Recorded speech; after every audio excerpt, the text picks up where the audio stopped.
Welcome back to Strange Form. Today I thought it would be good to talk about what's going on at Comic-Con in regards to Hot Toys.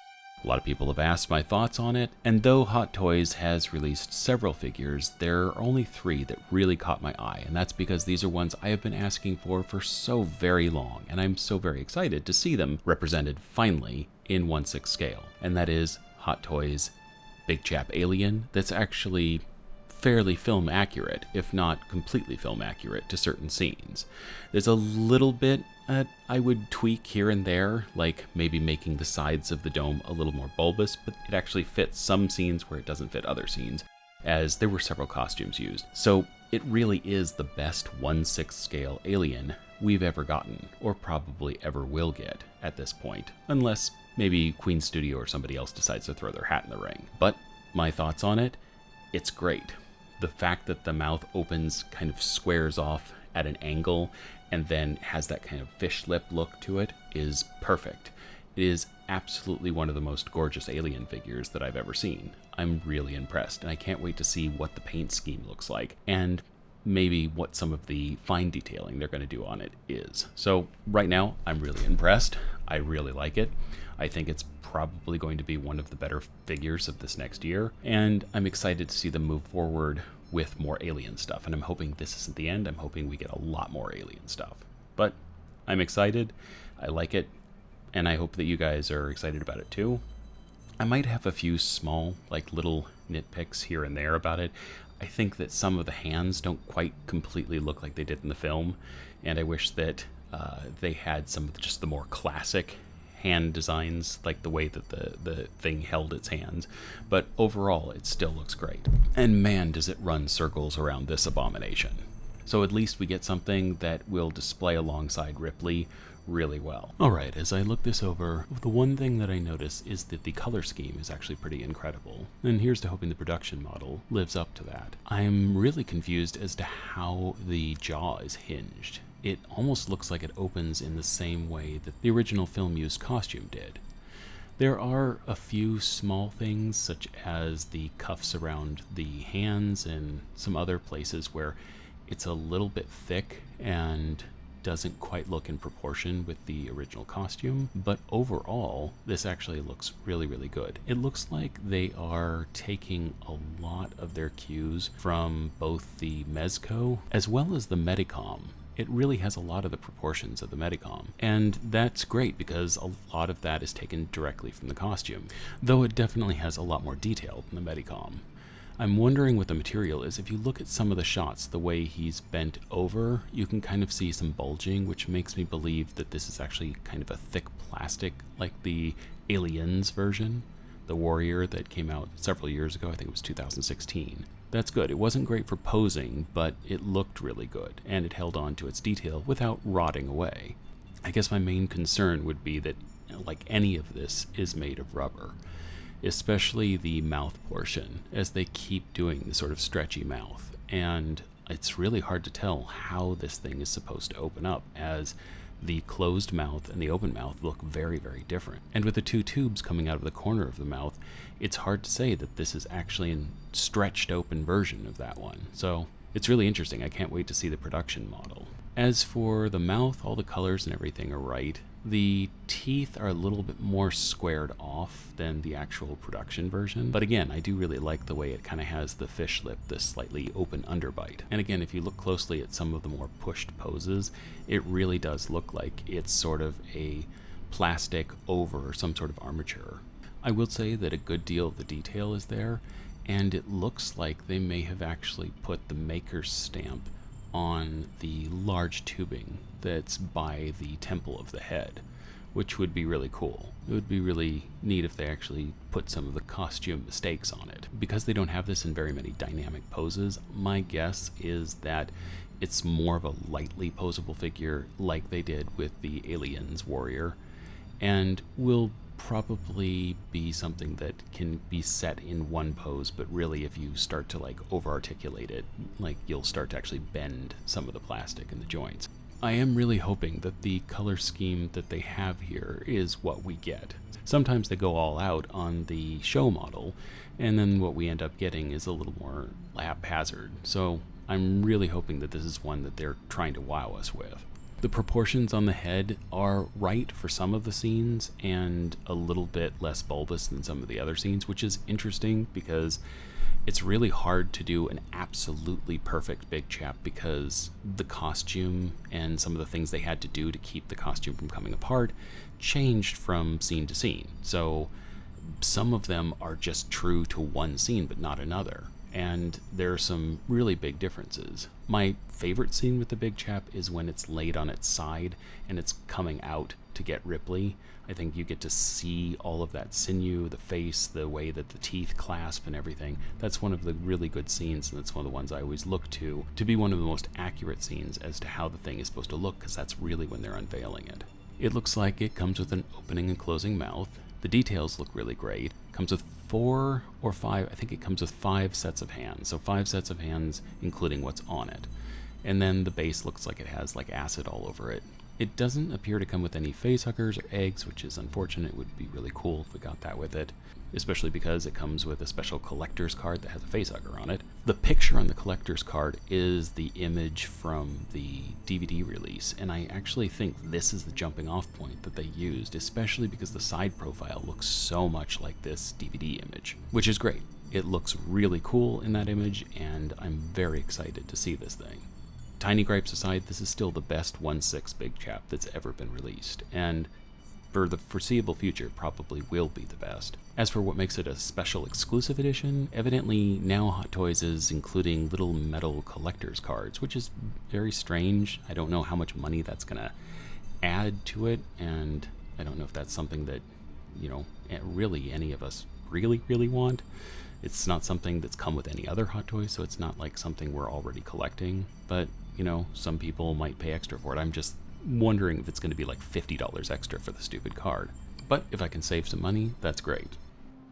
As for Robocop, I love the blue tone of Robocop's costume from Robocop 2, and I'm really excited to get that. I love all the accessories that he comes with, like the brain and the, you know, damage. I wish that his back came off and that he had a Kick Me in orange paint that you could put on it, but I mean, I guess you could buy 2 and just paint Kick Me on it. But that was one of the battle damage sequences that I thought would have been funny for them to reproduce. As for the main event, which is Cain, that thing is huge at almost 17 inches tall. It's going to be much bigger than Ed here, and it much bigger than these, as well as of course the 1/12 scale model. I'm thinking it's probably going to stand around yay tall, and it's amazing because they took pictures of Robocop on its back, and that shows that the scale is actually perfect. And so this is like the best that we are ever going to get when it comes to a Cain figure. I can't see anybody coming up with anything better than what we're getting here. And it's great to see somebody finally give love to what I think is one of the best mech designs in all of cinema. You can say what you want about Robocop 2. Some people liked it, some people didn't. I was one of those people who really enjoyed it as a sequel. But the character design of Cain and the way in which all of his parts move was nothing short of genius. It is really an amazing mech design, and Phil Tippett completely outdid himself after creating this, some of the best mech designs we've ever had in cinema. So I'm really impressed. All of the accessories are there. I love the fact that he comes with the digital face and it lights up from behind. It's one that, like, I think is going to be pretty expensive. I get the feeling it's going to be between $350 and $500. And I have a feeling that it's also going to be one that is going to probably sell out. It's going to have a lot of mechanical moving parts, and so they're probably not going to produce them in such enormous numbers. So I think that we are probably going to see them skyrocketing on eBay just the year after release. As for Robocop, I think that one's going to do well. I think a lot of people liked the blue from Robocop 2, but then there are a lot of purists who just like to have the normal Alex Murphy Robocop. So they might not have much there that they are selling, but I still think it's going to do well. I do really appreciate that they're giving us different portraits for the face, and they're also giving us his unmasked face. The only other version I can see them doing, if this one does well, would be one of him like cut up, right? Where they like threw him on the ground after jackhammering him apart, which would be an interesting release. But as far as this new one goes, I'm definitely on board. As a matter of fact, I'd almost like to have 2 of each, one to display with Robocop on Kane's back ripping the brain out. I think that would be an awesome display, but I also want to display Kane with the battering ram and all of that. So it's an expensive item, but I really think that a lot of people are going to jump in quickly just because there hasn't been one. I think the only other Kane close to that scale is the Phil Tippett Studio statue maquette.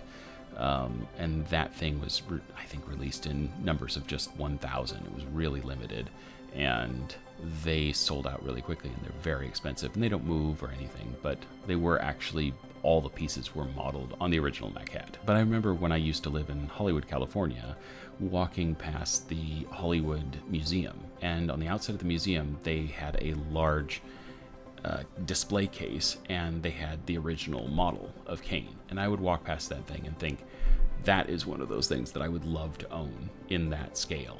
And it was about the size of what we're getting, so this is going to be pretty impressive. Now I want to start here with Kane, RoboCAIN. Now, like I said before, this is one of my absolute favorite mech designs. I love how the arms come out, the battering ram, the gun, every inch of it screams engineering, just amazing engineering. And it has so many movable parts. Even the Haya version had a ton of articulation and movable parts, amazing mount for such a small figure. And this one's gonna have all sorts of cool little extras, like the ability to have the little nuke hand come out of its chest and have a nuke container for it to get, as well as a LCD screen that I believe is just going to be a static image with a light behind it. He's also got the light on the side of his shoulder. The only thing it doesn't seem to have is the 4 lights that were on him when he attacked the kid in the warehouse. But other than that, everything else is there. And evidently the gun is removable. I wonder if it's gonna have a little peg that looks damaged, like when it got blown off. As for extras, they really went whole ham on the weathering. Now, I don't know if this is